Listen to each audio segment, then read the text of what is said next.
मित्रों, यह आम धारणा है कि जर जोरू और जमीन के लिए ही युद्ध होते रहे हैं। हालांकि कुछ विद्वान मानते हैं कि महाभारत युद्ध के कारण कुछ और भी थे। महाभारत में भूमि बंटवारा युद्ध का सबसे बड़ा कारण था, लेकिन दूसरे लोग मानते हैं कि बंटवारा शांतिपूर्वक हो सकता था, लेकिन कुछ महिलाओं की जिद के कारण कौरवों और पांडवों के बीच कटुता बढ़ गई, जिसके परिणामस्वरूप युद्ध हुआ। बहुत से लोग महाभारत युद्ध का दोषी महिलाओं को मानते हैं। धृतराष्ट्र और पांडु की माताएं अंबिका और अंबालिका काशी नरेंद्र की पुत्रियां थीं। धृतराष्ट्र की पत्नी गांधारी और पांडु की पत्नी कुंती का जीवन बहुत ही संघर्षों से भरा रहा है, लेकिन इन सबसे पहले अंबिका और अंबालिका के पति विचित्रवीर्य की माता सत्यवती का ही राजपाट और महल में दखल अधिक था। वही सारे फैसले लेती थी और भीष्म को उनकी बातें सुनना होती थी। उसके जाने के बाद सत्ता का केंद्र बदल गया। हालांकि कुछ लोग गंगा, सुभद्रा, लक्ष्मणा को भी युद्ध के कारणों में गिनते हैं, लेकिन असल में कौन सी महिलाएं युद्ध का सबसे बड़ा कारण थी? आओ जानते हैं उन प्रमुख स्त्रियों को जिनके कारण महाभारत युद्ध हुआ। प्रमुख स्त्रियों को जानने से पूर्व स्त्रियों के लिए हुए कुछ खास झगड़े। सुभद्रा तो कृष्ण की बहन थी, जिसने कृष्ण के मित्र अर्जुन से विवाह किया था, जबकि बलराम चाहते थे कि सुभद्रा का विवाह कौरव कुल में हो। बलराम के हठ के चलते ही तो कृष्ण ने सुभद्रा का अर्जुन के हाथों हरण करवा दिया था। बाद में द्वारका में सुभद्रा के साथ अर्जुन का विवाह विधिपूर्वक संपन्न हुआ। विवाह के बाद वे 1 वर्ष तक द्वारका में रहे और शेष समय पुष्कर क्षेत्र में व्यतीत किया। 12 वर्ष पूरे होने पर वे सुभद्रा के साथ इंद्रप्रस्थ लौट आए। लक्ष्मणा श्री कृष्ण की 8 पत्नियों में एक जाम्बवती थीं। जाम्बवती कृष्ण के पुत्र का नाम सांब था। सांब का दिल दुर्योधन भानुमति की पुत्री लक्ष्मणा पर आ गया था और वे दोनों प्रेम करने लगे थे।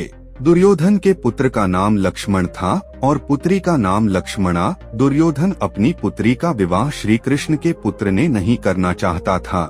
भानुमति सुदक्षिण की बहन और दुर्योधन की पत्नी थी, इसलिए एक दिन सांब ने लक्ष्मणा से प्रेम विवाह कर लिया और लक्ष्मणा को अपने रथ में बैठाकर द्वारिका ले जाने लगा।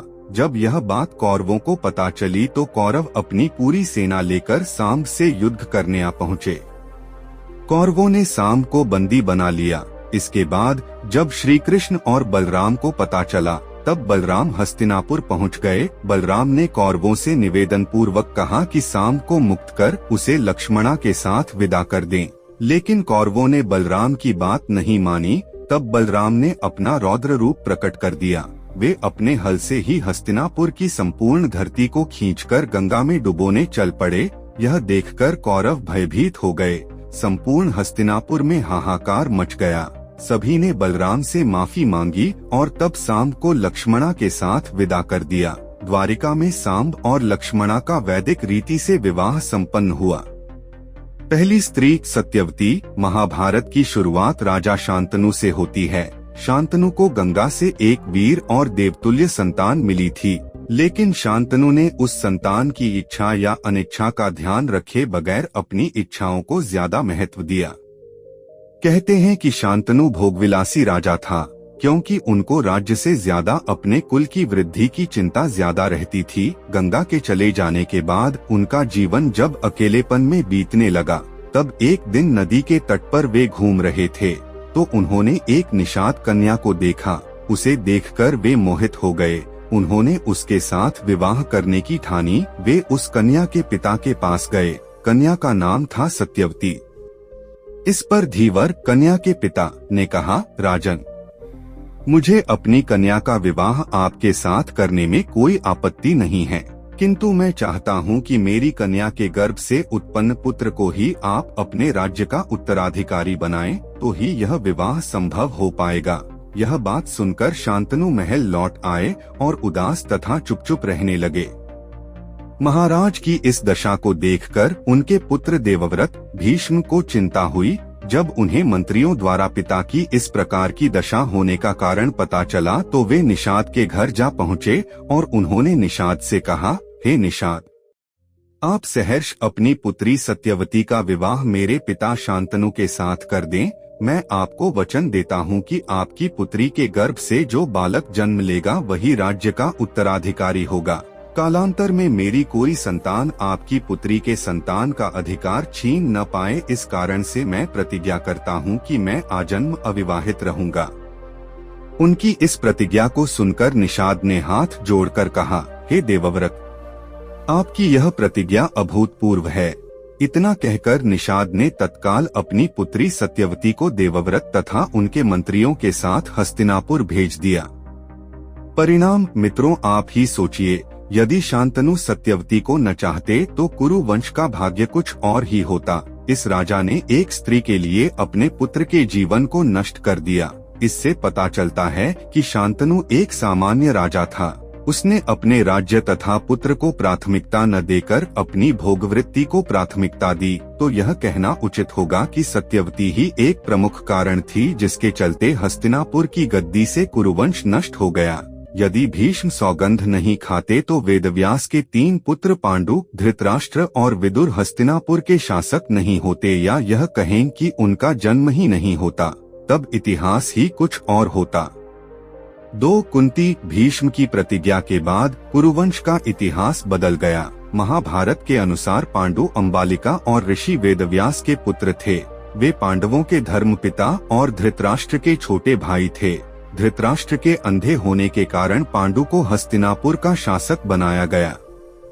एक बार राजा पांडु अपनी दोनों रानियों कुंती और माद्री के साथ आखेट कर रहे थे कि तभी उन्होंने मृग होने के भ्रम में बाण चला दिया, जो एक ऋषि को जाकर लगा। उस समय वह ऋषि अपनी पत्नी के साथ सहवास कर रहे थे और उसी अवस्था में उन्हें बाण लग गया। इसलिए उन्होंने पांडु को श्राप दे दिया कि जिस अवस्था में उनकी मृत्यु हो रही है, उसी प्रकार जब भी पांडु अपनी पत्नियों के साथ सहवासरत होंगे तो उनकी भी मृत्यु हो जाएगी। उस समय पांडु की कोई संतान नहीं थी। अब उनके लिए यह संकट की बात हो गई थी। जब उन्होंने यह बात कुंती को बताई तो कुंती ने उन्हें ऋषि दुर्वासा द्वारा उनको मिले वरदान की बात कही।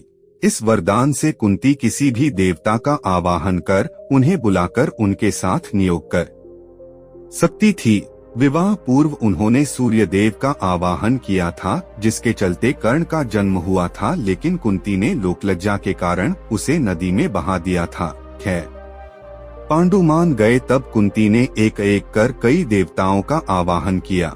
इस प्रकार माद्री ने भी देवताओं का आवाहन किया। तब कुंती को 3 और माद्री को 2 पुत्र प्राप्त हुए, जिनमें युधिष्ठिर सबसे ज्येष्ठ थे।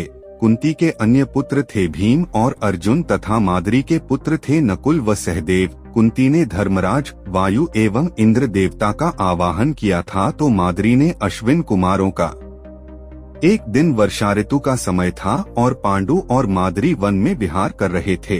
उस समय पांडु अपने कामवेग पर नियंत्रण न रख सके और माद्री के साथ सहवास करने को उतावले हो गए, और तब ऋषि का श्राप महाराज पांडु की मृत्यु के रूप में फलित हुआ। माद्री पांडु की मृत्यु बर्दाश्त नहीं कर सकी और उनके साथ सती हो गई। यह देखकर पुत्रों के पालन पोषण का भार अब कुंती पर आ गया था। उसने अपने मायके जाने के बजाय हस्तिनापुर का रुख किया। हस्तिनापुर में रहने वाले ऋषि मुनि सभी पांडवों को राजा पांडु का पुत्र मानते थे, तो वे सभी मिलकर पांडवों को राजमहल छोड़कर आ गए। कुंती के कहने पर सभी ने पांडवों को पांडु का पुत्र मान लिया और उनका स्वागत किया। राजमहल में कुंती का सामना गांधारी से भी हुआ। कुंती वसुदेव जी की बहन और भगवान श्री कृष्ण की बुआ थीं, तो गांधारी गंधार नरेश की पुत्री और राजा धृतराष्ट्र की पत्नी थी। 3 गांधारी धृतराष्ट्र को आंखों से नहीं मन से भी अंधों की भांति व्यवहार करते थे, इसलिए गांधारी और शकुनी को अप्रत्यक्ष रूप से सत्ता संभालनी पड़ी। गांधारी को यह चिंता सताने लगी थी कि कहीं कुंती के पुत्र सिंहासनारूढ़ न हो जाए। ऐसे में शकुनी ने दुर्योधन के भीतर बाल्यकाल से ही पांडवों के प्रति घृणा का भाव भर दिया था। 4 द्रौपदी पांडवों की पत्नी द्रौपदी को इस युद्ध का सबसे बड़ा कारण माना जाता है। महाभारत के अनुसार जब दुर्योधन इंद्रप्रस्थ को देखने गया तो एक जगह उसने रंगोली बनी देखी और उसने समझा कि यह कितना सुंदर फर्श है, लेकिन असल में वह जल से भरा ताल था। दुर्योधन उसमें गिर पड़ा। भ्रमवश उसके गिरने पर द्रौपदी जोर से हंसने लगी और उसके मुंह से निकल गया, अंधे का पुत्र भी अंधा।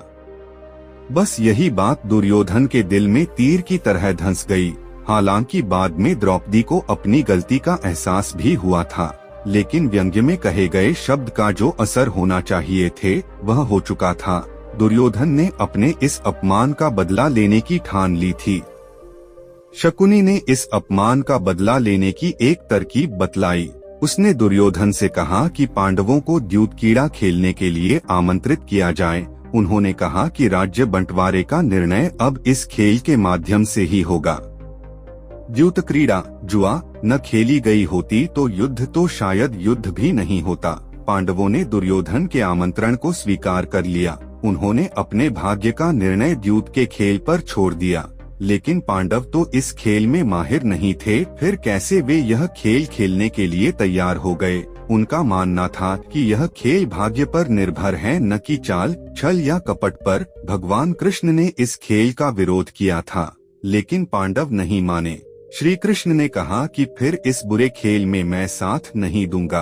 भगवान कृष्ण ने गीता में कहा भी है कि सबसे बुरे खेल में द्यूतक्रीड़ा है।